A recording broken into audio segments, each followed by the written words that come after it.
Get off your ass and do it. What are you hiding? What are you afraid of? Stop neglecting yourself. Get out of this relationship.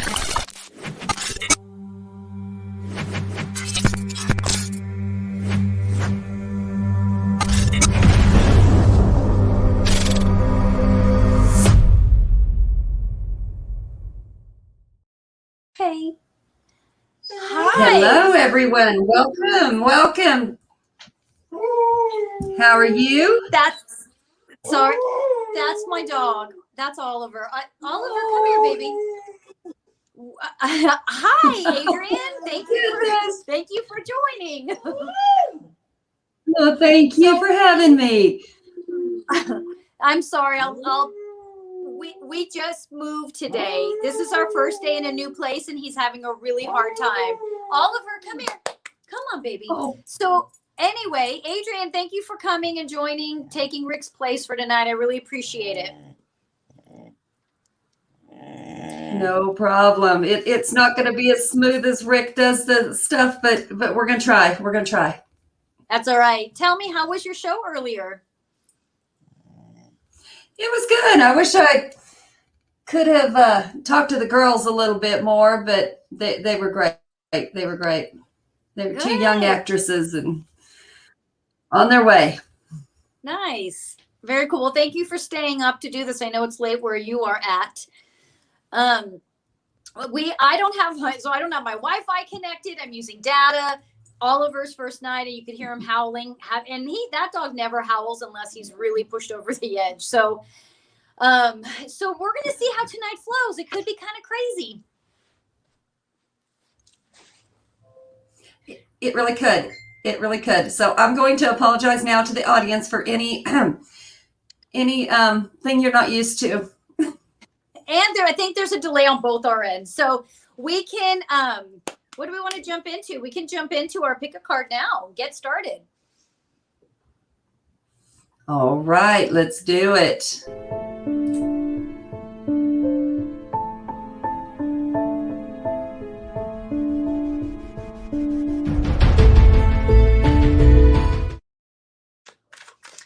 All right. I wanted to talk a little bit before we get into our pick a card. You guys have been joining me on my journey of losing Daisy, and now Oliver.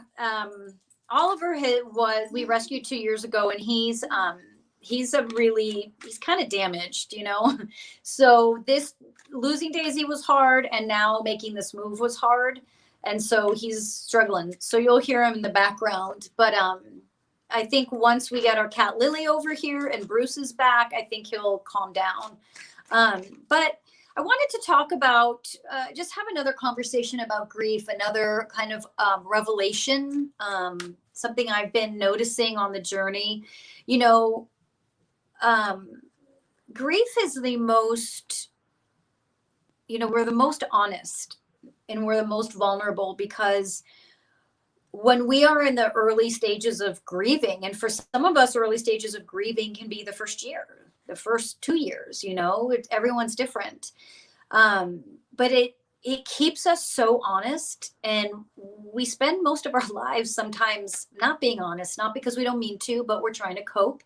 We're trying to manage our emotions. We're trying to, just get through, and so we tend to repress and do what we feel we need to do to get through and survive. But when you're grieving, you don't have that option. You are experiencing that grief, whether you want to or not.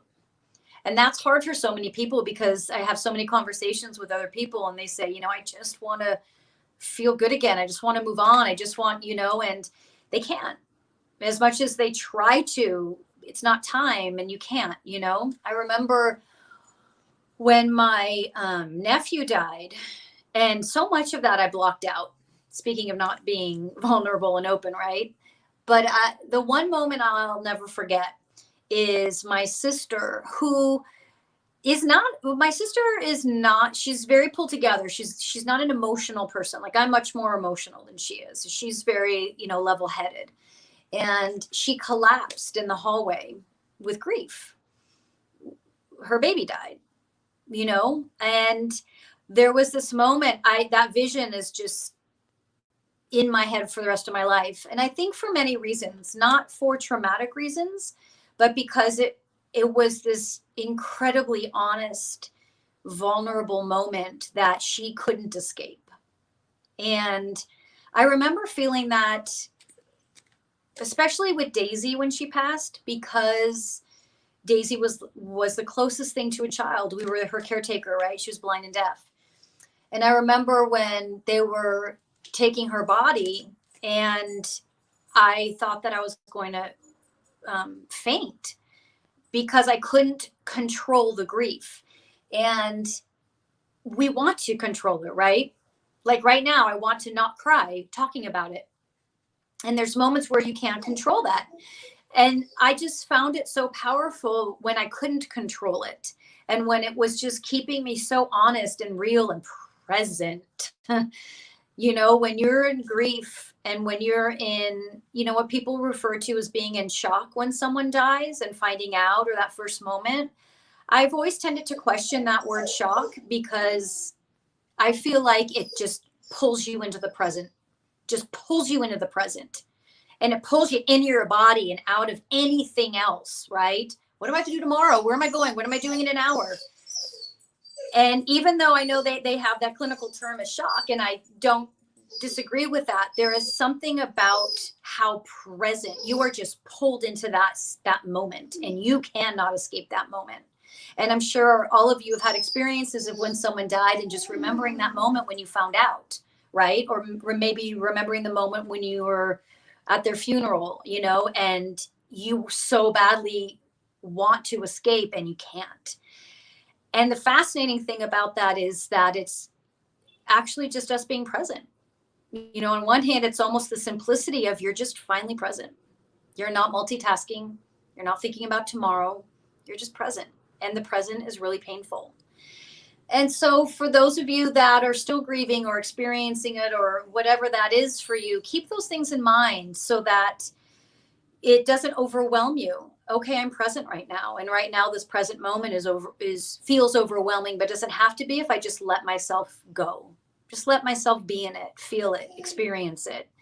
You know, it's very hard to find ways to distract from grief. You know, like, you know, if you're going through a breakup or something, even though that can be traumatic, but things that aren't as traumatic as death, we can distract ourselves, you know, like go out with our friends or watch a movie or whatever that is. We can distract ourselves, but you can't with grief. That's very honest, and it keeps us honest, right? It keeps us honest and it keeps us present. Those are two really powerful tools, to be honest and present. And I'm not saying that you should try to do anything when you're grieving other than just notice that, how present I am. And being present right now sucks because it's really sad, you know, and just being okay with that. So let's do our pick a card. Let me see what is in store for you guys. Let me get centered and pull you some cards. I'm thinking maybe not that deck. Let's see what this deck has.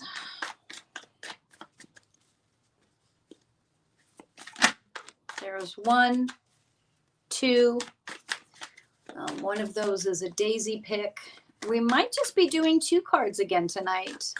I'm kind of feeling just 2. I'm going to try one more deck.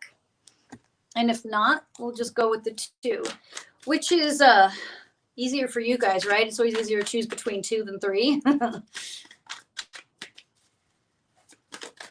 right, let's do this. Now, one of these is Daisy's infamous card, so we're going to accept it for cute. So it's Daisy's deck. What are you going to do? All right. Sorry, I want to kind of mess with this. We're going to do this. Card 1, card 2, sorry. Card 1, card 2. I can barely see what's going on this card. I just happen to know this card really well. The Magician. This is Merlin the Magician.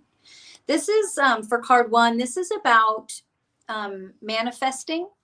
It's about making magic. literally and figuratively. You know, this is about, it's like I see you kind of basking in something you have created, something you're very proud of, something you have worked hard for, that time is coming, that time of feeling like I did it is coming.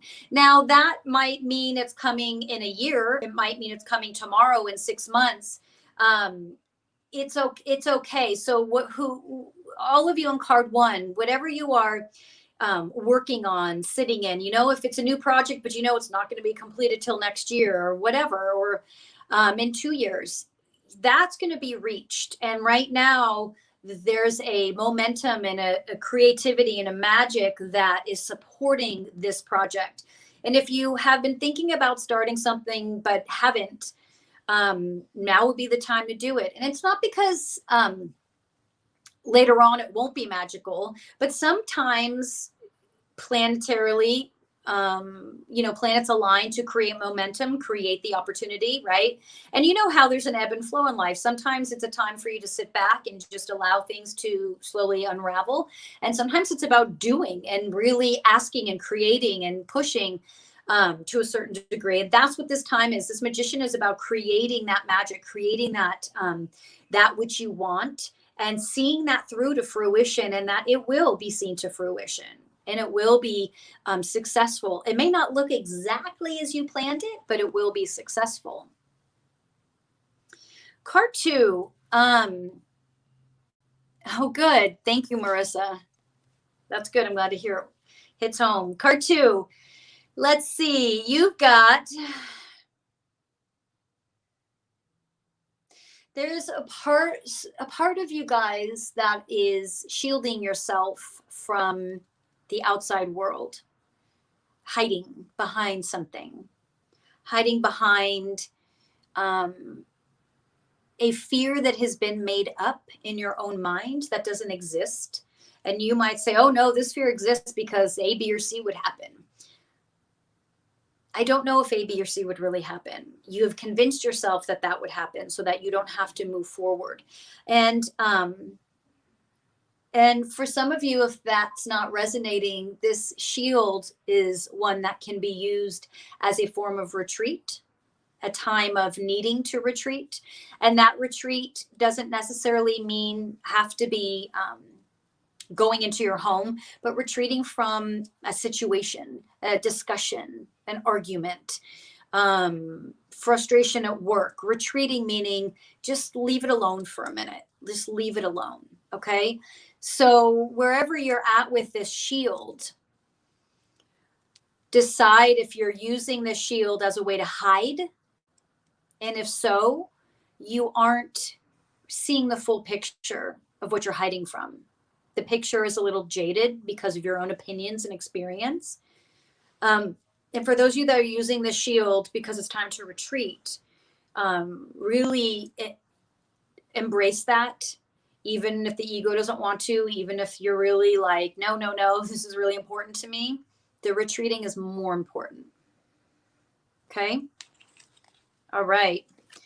We've got Allison here for our paranormal case,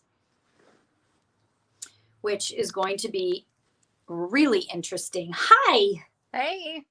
We were just speaking of dogs. Yeah. Allison just rescued one. And so we've got all kinds of animal stuff going on here.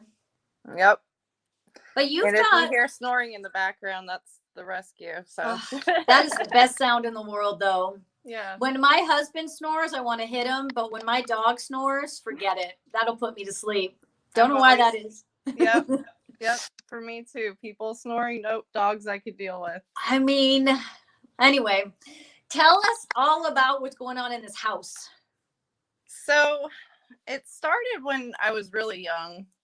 Probably as far as I can remember back was like preschool kind of time-ish.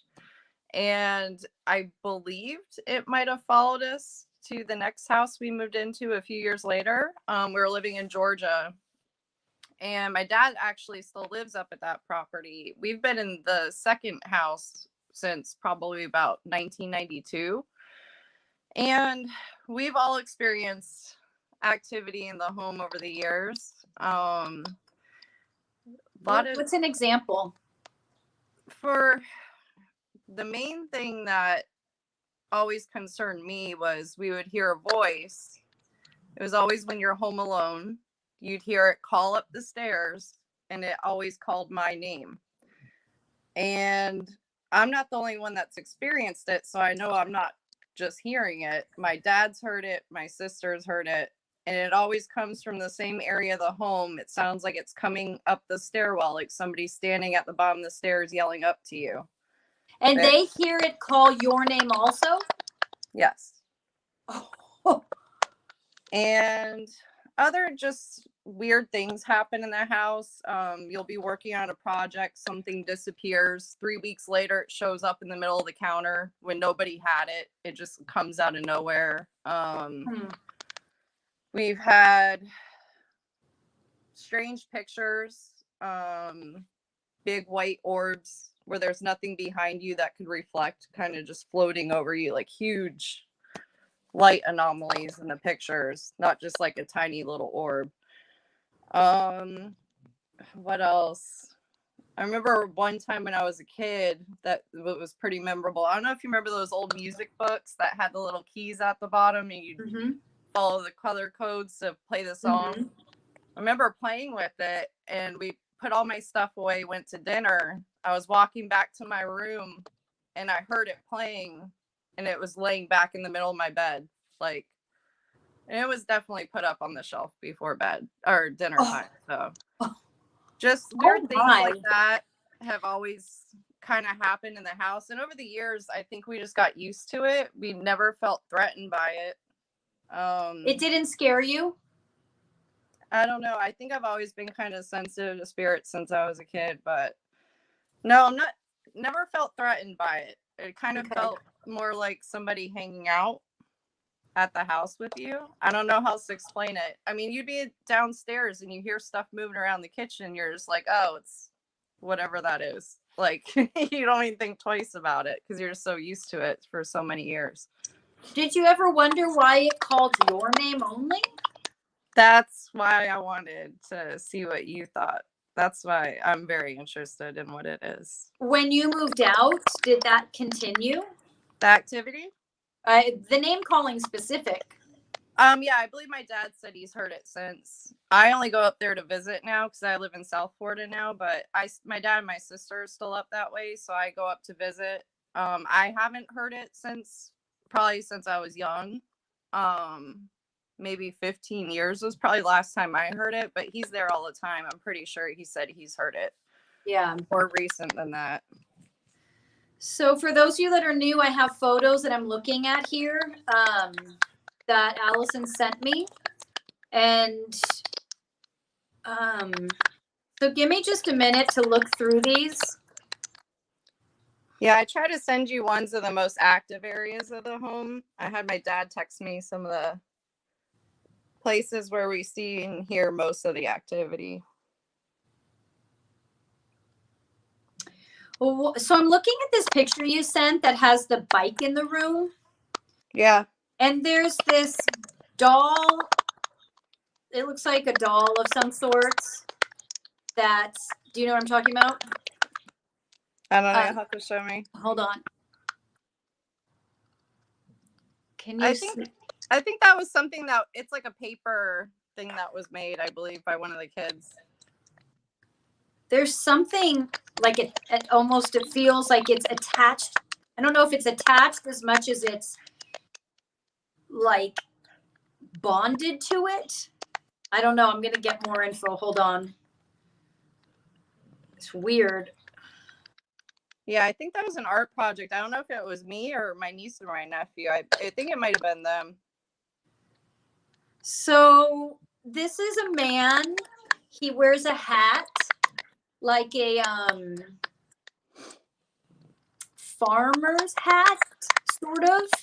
Allison was his wife, and that's why he called her name.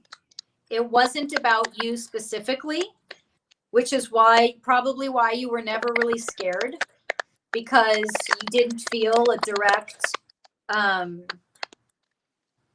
connection. But he has this connection to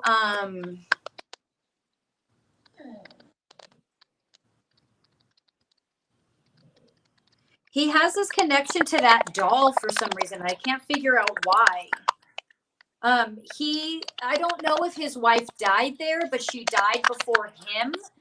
And this was like probably right around when the house was just built. He definitely resides on the staircase a lot. Sometimes he sits there. He's really sad.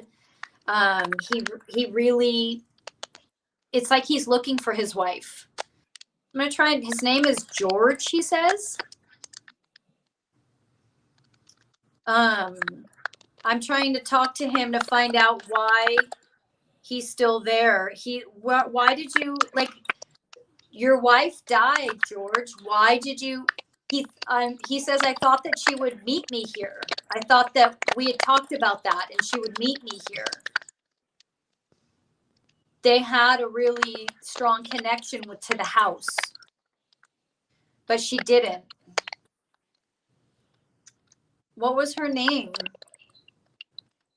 I don't know. I'm hearing like a J, maybe a Jane or something. But she didn't meet you there, George, because sometimes in the afterlife, it's not up to us on where we're going to go next. Sometimes there is 50-50, but sometimes there's work we have to do. And so it's wasn't for her to remain there. Also, so he's attached to the home or to something inside the home? The home. But yeah, he's attached to the home, but then that doll, he has some attachment to that, which I don't know what that is. I have to get to that. I also feel like, George, you're attached to the home, but I think it's time for you to leave and move on. She's not coming back to the home, and you staying there isn't going to bring her.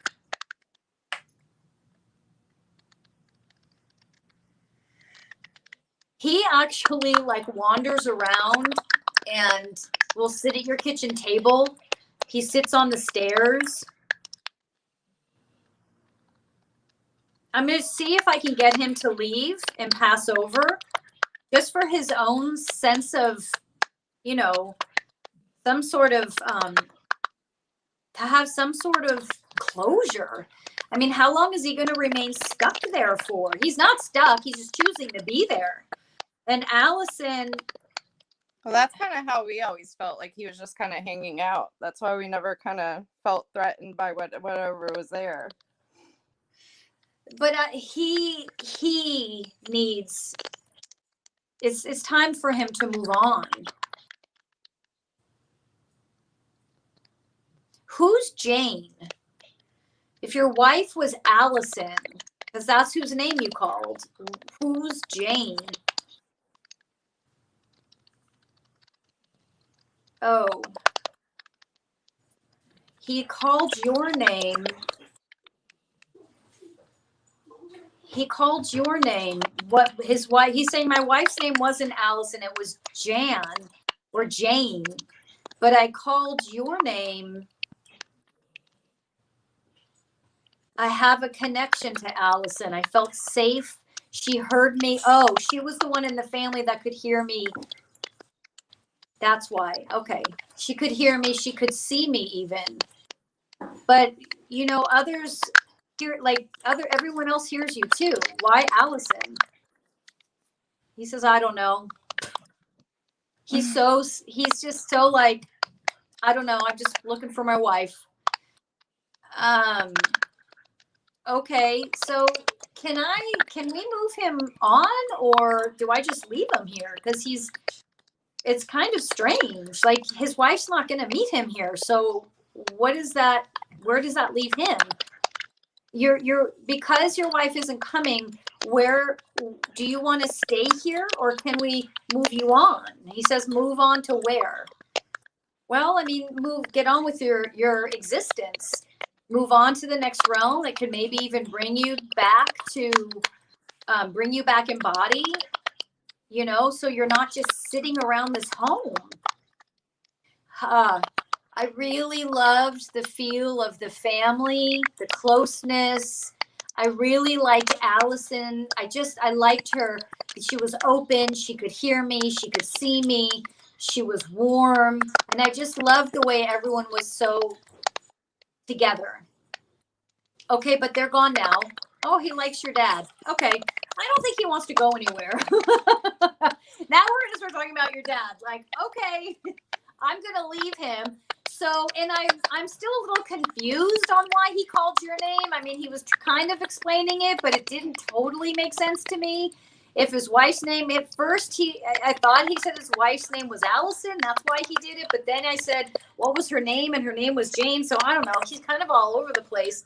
And he really has no desire to go anywhere else. I mean, okay. Kind of felt that way. It's been going on for so long.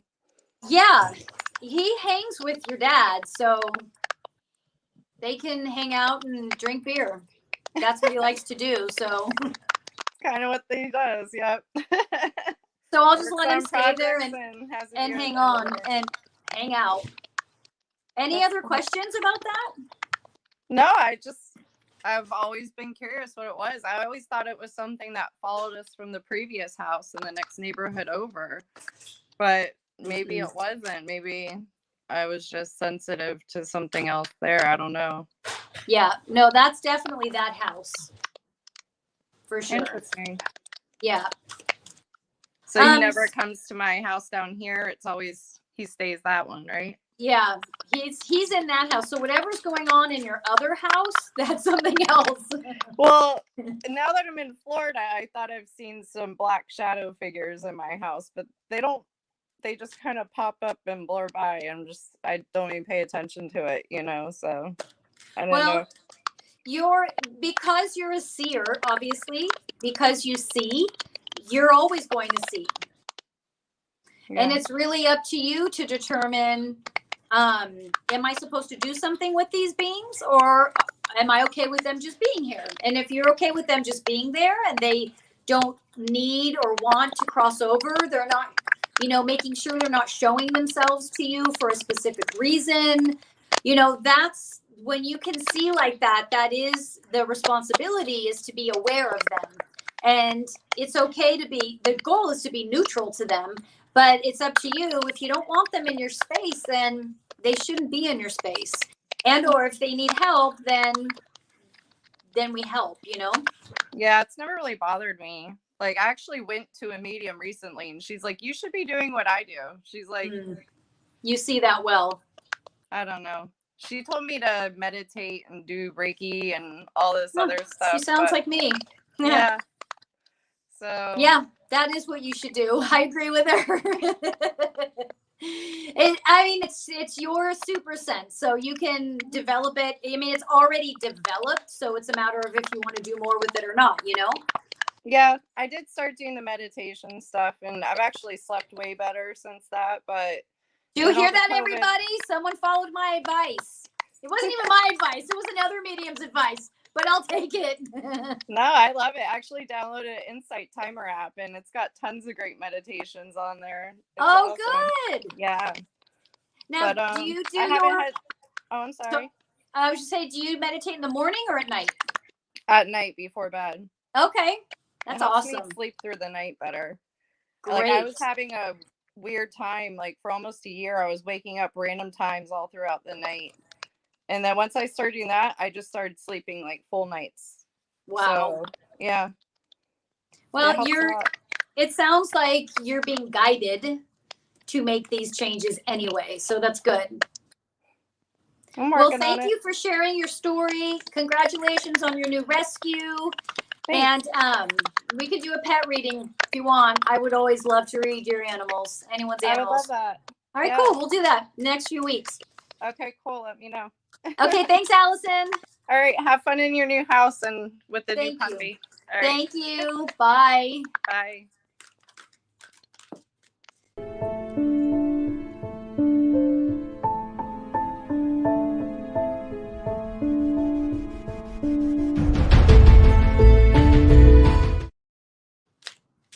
All right. Do we have readings? We're kind of zipping through pretty quick. So if we see what we got. We do. We do. Let's see. Let's go back here. We got time, so take your Rick, time. I am so sorry. You're so much better at this. Are you kidding? You've been doing great. Let's That's kind of, see. yeah, take your time because that can kind cards. of be a hard one. Okay. Okay. I need to know if moving to Central City, is that Kentucky, is the right move for me? Loretta. Okay. Mhm. Loretta. Let's see. Yes, but why are you angry? I feel like you're angry about something. Someone. Is it about this move? You need to move. You need to move. I'm not feeling anything necessarily bad about this move, but it's time for you to move. I'm picking up more so on some anger you're carrying, maybe resentment that's going to follow you, you know? I mean, I just moved, as I mentioned earlier, and it is really amazing and hard to let go of the old and start new, but your shit follows you, you know? So work on that anger, find out what anger you're holding on to. If it's not obvious to you, make that move. But I feel like I need to say, you, anywhere you go, there you are, you know? And I'm not saying that you're running from yourself by any means, but they're really wanting you to be aware of that emotion that you're harboring and to just address it. But the move feels fine. It's time for you to move. So that's good.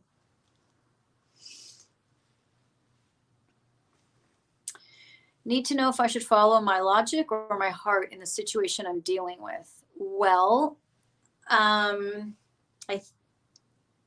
might need a little bit more information, Allison, but hang on, just because that's depends on the situation. You know, I mean, if your logic is sometimes really important. Let me see, Allison.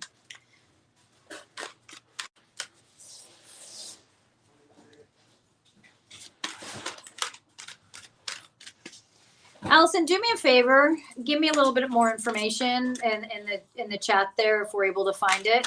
I need a little bit more information to answer that. Thank you, Nicole. Nicole just texted me. That was sweet. Hi, Susan. I feel like I haven't seen you in ages.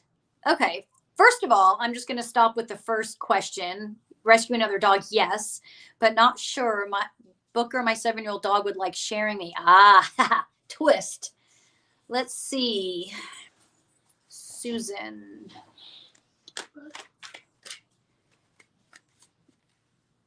Okay, I would recommend a small. Is it possible to be smaller than Booker? I'm not sure how big Booker is, but they're showing me a small dog will be easier for Booker to adjust to, and younger.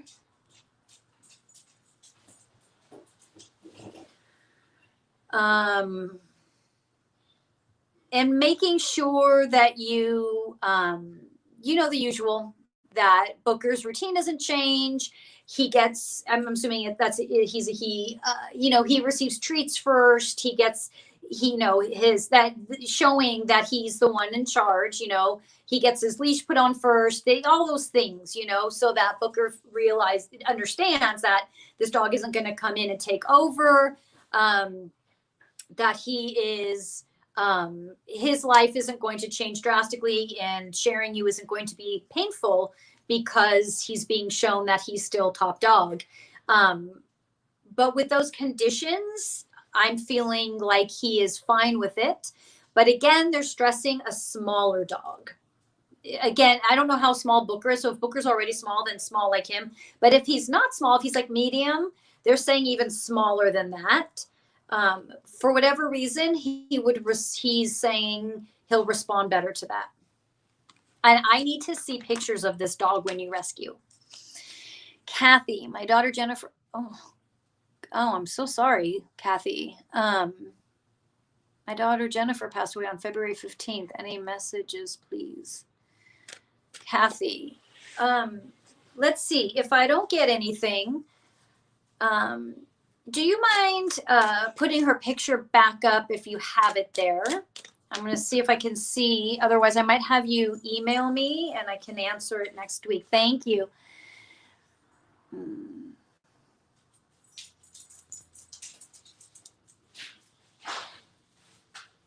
She's saying I'm not passing over until things like quiet and calm down. She's saying that she's saying she's sorry. I'm not sure why. But she plans on being very close and connected. So when you think you feel her, you are. When you think you see her or hear her, you are. She's staying very, very, very close to help assimilate. Keep in mind when we go through this, energetically, we go through a reconfiguring when someone dies that we're close to, right?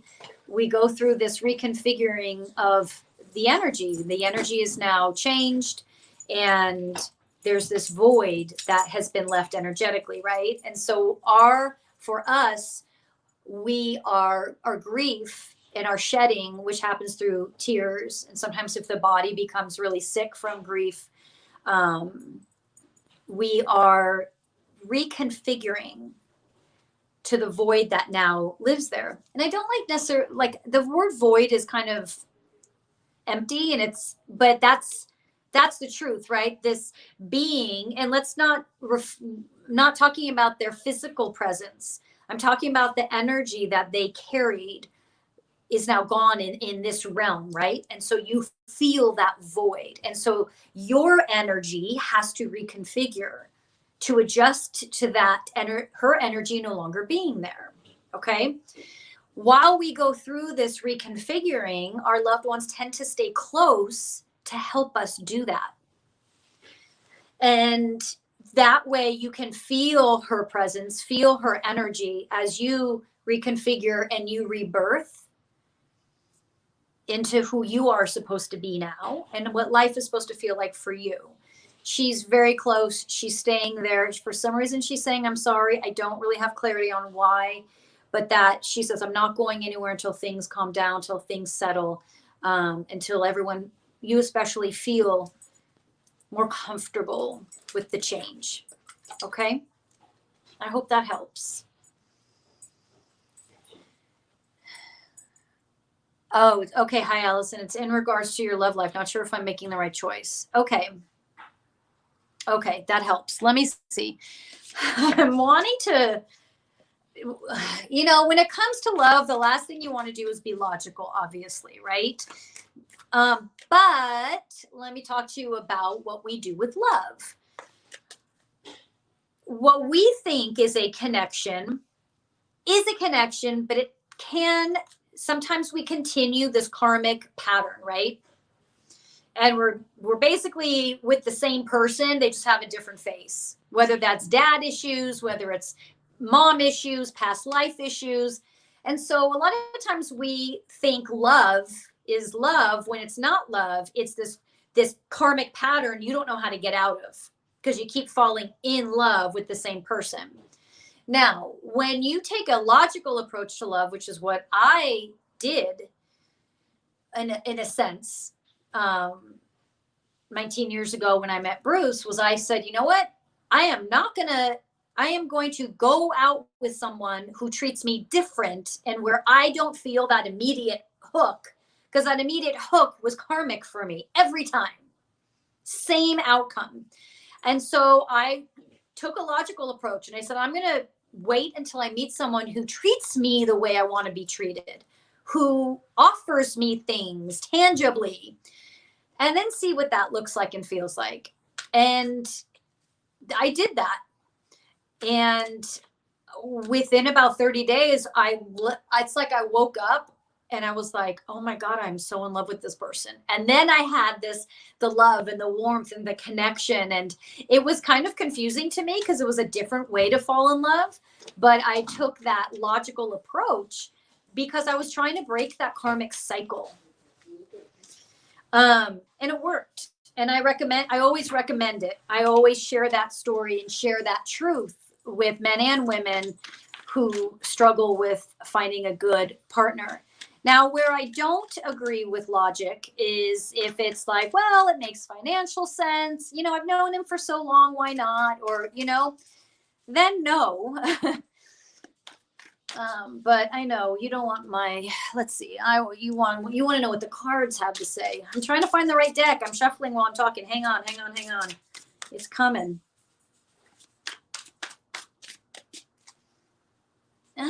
I'm leaning toward, hold on. I was going to say I'm leaning towards heart, but these cards might be telling me something different. Hang on. You know what, Allison? I cannot make a call on this. You'll have to email me a picture of you and a picture of the person, and then I can easily tell you. Okay, I'm not getting a clear answer, but maybe that insight I offered helped. If not, send me a picture of you and your mate, and I can tell you that way. Donna, any messages from my husband? Okay, leave her picture up if you don't mind. Sorry, guys. I listen. We moved today. Glasses. I have no idea where those would possibly be. I'm not very organized when it comes to moving. No laughing, Mom, because she knows. Any messages from my husband, JT?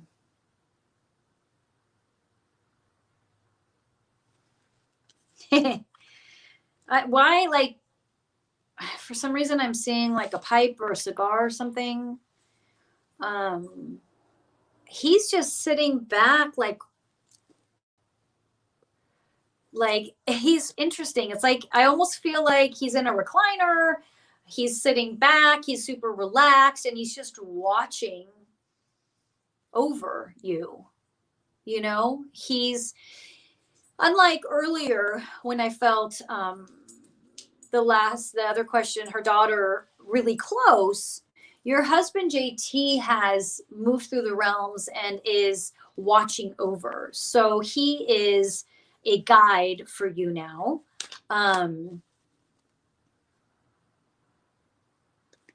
What do you want to say though, JT? Is there anything you want to say to Donna? He's saying, Donna, that I am now your guide. And so our communication will feel different. And I'm a little different now that I'm out of body, but ask when you need help. That's what I'm here for. I'm watching over to be of support and for you to feel protected. But ultimately, it's really important, he's saying, that you move on. He wants you to find a group of friends if you don't already have one, or maybe it's a different group of friends to bond with. Like he's like saying almost like go out, do things, have a stronger social network.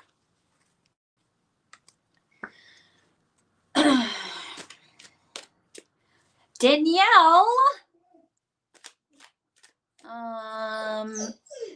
I know Danielle. Danielle, yes. Let's schedule it because I need to see that little face to be able to read yeah, text me or email me and we'll have you on in the next week or so, and we'll do Allison too.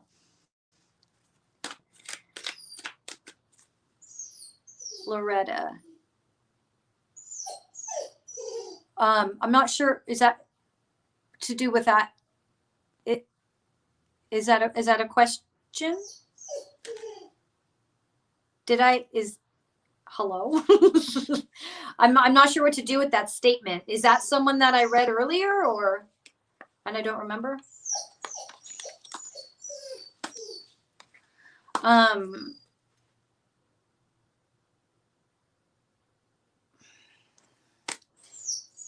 Any messages from my mom, Margie, Jennifer, Oliver, please. Nobody wants to hear that, baby.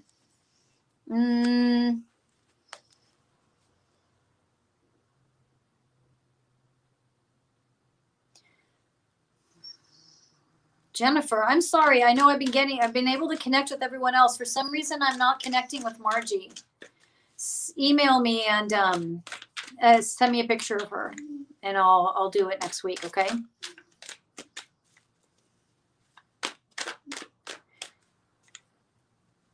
Yes, Allison. Yeah, we talked to Allison. Allison, email me. But that's the one where I want to see a picture of her and her guy. Hi, Stacy.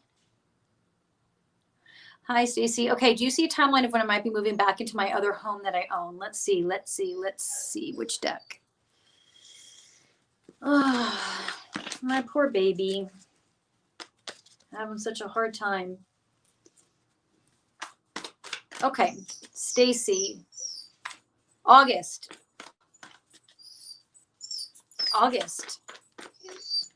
There.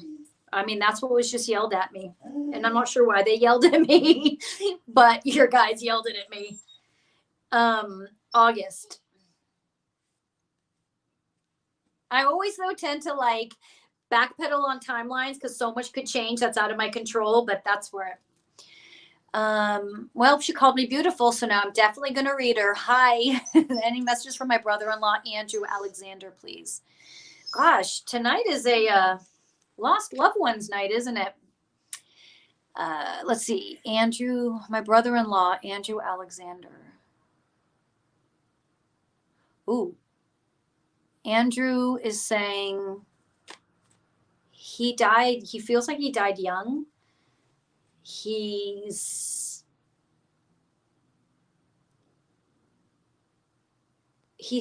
there like something that needs to be worked out about something or him or how he passed or something? He's staying close because there's stuff that needs to be worked out. I'm not sure what that means, but he's really close. He's close with the family, similar to what we talked about earlier. He hasn't like passed through realms. He's just staying close, and working closely with family. Like there feels like there's something being worked out or that needs to be worked out or understood. And so he's feeling kind of anxious for some reason. Is there something specific going on? It's making him feel kind of anxious about,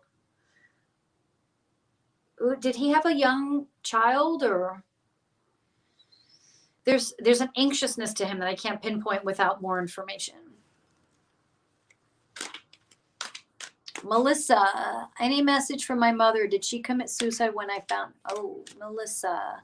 Gosh, you guys got some doozy of a questions tonight.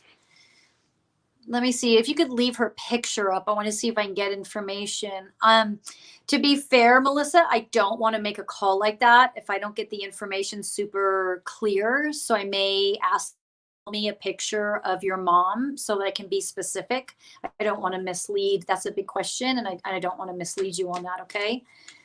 So why don't you email me? I don't want to get any mixed messages.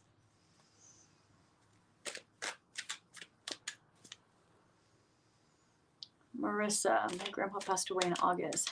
Has he been able to move on, or does he have any messages for our family? Marissa.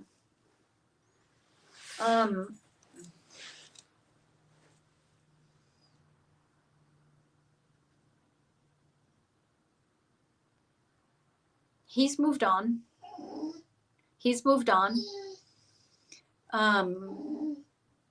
For the most part, he is very much at peace and very much settled. And he's giving me the sense that he's proud of the family, proud of, it's like, did you guys just come through a kind of a traumatic or like tough time? Maybe there is some fighting or something, but you're coming out the other side. He's saying something like proud of the way things are unfolding, turning out. But he's definitely moved through realms and is high up, and he may be coming back through body soon, is what I feel.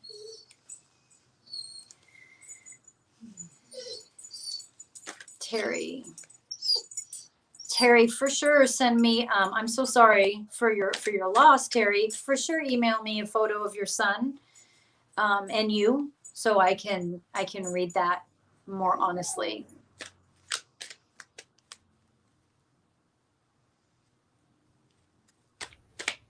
Right. Did we Looks knock like them we out? got through the question. Yay. Okay, good. Thank you again, Adrian, for sticking around. I really appreciate it. Oh, you're welcome. That Kathy, I don't want to butcher her last name, Gustino. Yeah, I know. That was, she said a very, very heartfelt thank you in the comments there. You could feel how much you helped her there. Oh, good. Thank you. You're welcome. Thank you for that. So, That's yeah, awesome. we're good. If we're good, we can close out early. You can go to bed early and get ready for work because you've had a long night going live. Yeah. It's okay, there we go. Yeah, it's been fun though. I wouldn't trade this experience for anything. Thank you for joining. I appreciate it, Adrian. And you guys go check out Adrian's show 2 hours before me. Yes. Yep. All right. And Yeah, anyone, the Petri dish. it's called the Petri Dish. Oh yeah, it's with Howard. Yes. Yes. If I missed your questions, you can email me. And for those of you that I asked for pictures, go ahead and send photos and we'll check in next week. All right. Thank you. Thank you, Adrian. Bye, everybody.